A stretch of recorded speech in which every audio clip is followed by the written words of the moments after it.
अब हमारा लास्ट बचा है जो प्राथमिक गतिविधि हम लोगों ने देखा, हंटिंग एंड गैदरिंग देखा, पशुचारण देखा, कृषि देखा तीसरा, और ये चौथा आपका खनन की बात हम लोग करते हैं। खनन, तो खनन किसको कहते हैं इसके बारे में हम लोग देखें। तो उपस्थिति, अवस्था एवं अयस्क की प्राकृतिक के आधार पर खनन दो प्रकार के होते हैं, धरातल एवं भूमिगत खनन।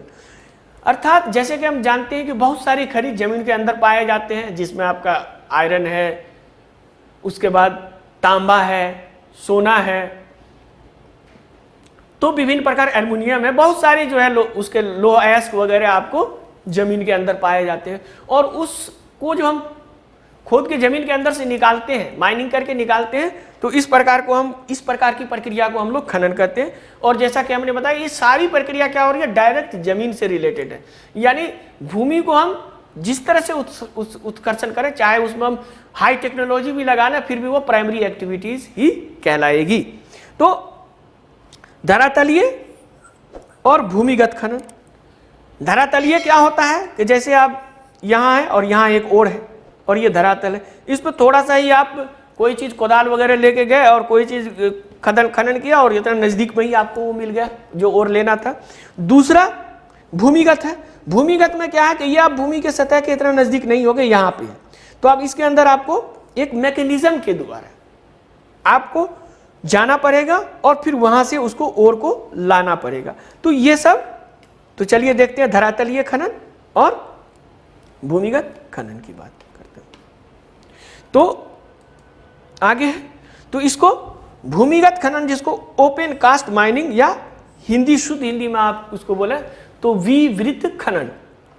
तो विवृत खनन या ओपन कास्ट माइनिंग किसको कहते हैं, तो वो ये होता है कि ये धरातलीय खनन जो होता है सबसे आसान तरीका होता है और जो धरातल के निकट होता है। जैसे कि हमने बताया कि ये धरातल है और इसमें थोड़ा सा मिट्टी है, इसको कोई भी आप कोदाल या जो भी होता है उससे आप आसानी से, कोई भी हथियार से या कोई भी एपरेटस लगा के आसानी से आप उसको निकाल सकते हैं। तो इस प्रकार को ओपन कास्ट माइनिंग कहते हैं हम लोग। आगे चलते हैं, फिर दूसरा देखते हैं भूमिगत खनन विधि, जिसको शाफ्ट टेक्निक कहा जाता है। शाफ्ट टेक्निक कहा जाता है। तो ये शाफ्ट विधि या भूमिगत खनन तकनीक क्या है, तो ये जो होता है ये जैसा कि गहराई में होता है, तो इसको कूपी खनन विधि, यानी शाफ्ट विधि को हिंदी में कूप की खनन विधि, यानी उसके अंदर अगर ये है तो इसके अंदर एक बना दिया जाता है और इसके अंदर जो खनन करता होता है उसको नीचे तक ले जाया जाता है और नीचे तक ले जाके फिर उसमें खनन कार्य किया जाता है, उसमें खनन कार्य होता है। तो उसमें खास करके इसमें होता क्या है कि एक लंबवत कूप गहराई तक होती है, यानी जहाँ तक वो नीचे तक जाता है, फिर उसके अंदर भूमिगत गैलरियाँ होती हैं और इस मार्गों में जो खनिज निकाला जाता है उसको पहुँचाने के लिए विशेष रूप से इसको डिज़ाइन किया जाता है। अगर विशेष रूप से नहीं डिज़ाइन किया जाएगा तो आप लोग जानते हैं कई बार खान में ऐसी दुर्घटनाएं हो जाती है कि जहरीली गैस निकला, वो निकलने का साधन नहीं था तो बहुत सारे खनिज मर गए।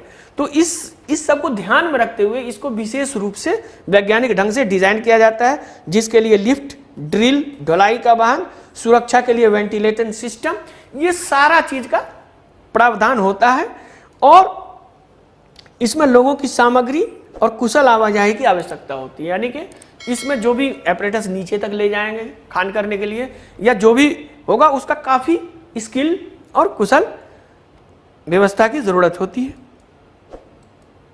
तो देखें हम लोग ये शाफ्ट विधि होता क्या, ये देखिए ये ओपन कास्ट माइनिंग है, जिसको हमने कहा था कि एकदम इजी है। अब सोचिए ये यहाँ पे था, यहाँ से इतनी मिट्टी खोदाई की, यहाँ से ये और निकल गया, इसका जो खनिज था वो निकल गया। उसी तरह से अब ये और जो था यहाँ पे था, लेकिन ये और यहाँ तक है और कुछ और जो है तो यहाँ तक है। अब इसमें चूंकि ये काफी नीचे है तो उसके लिए क्या किया जाता है, स्पेशल टेक्निक बनाया जाता है, जिसको हम लोग कहते थे कूप की शाफ्ट विधि।